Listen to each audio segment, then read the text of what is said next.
வணக்கம். சற்று முன் கிடைக்கப்பெற்ற மிக மிக முக்கியமான செய்தி ஒன்று வெளியாகி உள்ளது. அதிமுகவின் ஒருங்கிணைப்பாளர் பன்னீர்செல்வம் தான் நீதிமன்றம் வெளியிட்டுள்ள இறுதியான அறிவிப்பால் ஓபிஎஸ்ஸின் ஆதரவாளர்கள் மகிழ்ச்சியடைந்துள்ளார்கள். நேற்று தேர்தல் ஆணையத்திற்கு ஓபிஎஸ் அவர்களும் எடப்பாடி பழனிசாமி அவர்களும் சென்று இரட்டை இலை சின்னத்தை முடக்குவதை பற்றியான மனு தாக்கல் பற்றி விவாதிக்க வேண்டும் என்று நீதிமன்றம் தெரிவித்தது. 19ஆம் தேதியன்று செல்ல வேண்டும் என்று இருவருக்கும் நோட்டீஸும் வழங்கப்பட்டது. ஆனால் இதில் எடப்பாடி பழனிசாமி அவர்கள் பங்கேற்கவில்லை. ஓபிஎஸ் அவர்கள் தனக்கு நடந்த அநீதியை எடுத்துக்காட்டி தேர்தல் ஆணையத்திடம் முறையிட்டார். அப்பொழுது மறைந்த முதல்வர் ஜெயலலிதா அவர்களுக்கு பிறகு பொதுச் செயலாளர் பதவி யாருக்கும் வழங்க முடியாத அளவிற்கு கொள்கை அமைக்கப்பட்டுள்ளது.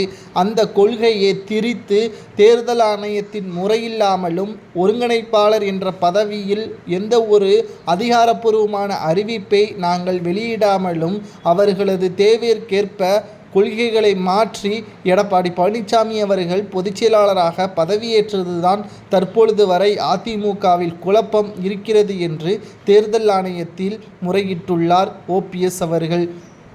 நேற்றே டெல்லிக்கு சென்று ஓபிஎஸ் அவர்கள் தேர்தல் ஆணைய அதிகாரியை சந்தித்து விளக்கத்தையும் கொடுத்துள்ளார்.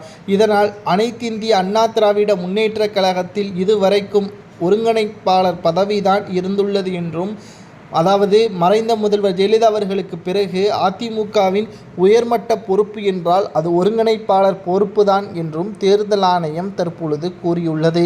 இந்த கடிதத்தை நீதிமன்றத்திலும் இன்று சமர்ப்பித்திருக்கிறார்.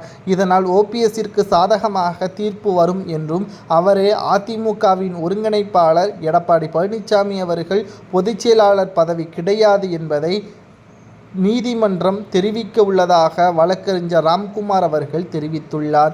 ஒன்றை மட்டும் நாம் பார்க்க வேண்டும். கட்சிக்குள் பிளவுபட்டால் திமுகவிற்குத்தான் கொண்டாட்டம் என்பதை மறந்துவிடக்கூடாது.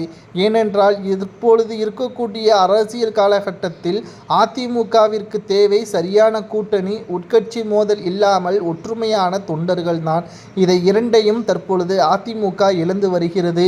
மேலும் இன்னும் 1.5 ஆண்டுகள் மட்டும்தான் இருக்கக்கூடிய சட்டப்பேரவை தேர்தலில் எடப்பாடி சரியான முடிவை எடுக்க தவறிவிட்டதன் காரணமாக அவரை கட்சியிலிருந்து நீக்கவும் தொண்டர்களுக்கு உரிமை உள்ளது. அதிமுக மிகப்பெரிய ஒரு மாநாட்டை எடப்பாடி பழனிசாமி அவர்கள் மதுரையில் நடத்தினார். அப்பொழுது மக்களும் தொண்டர்களும் எடப்பாடியை காரி துப்பியதையும் நாம் மறந்துவிடக்கூடாது. இரட்டை இலை ஓபிஎஸ்ஸிற்குத்தான் உரியது என்று தேர்தல் ஆணையம்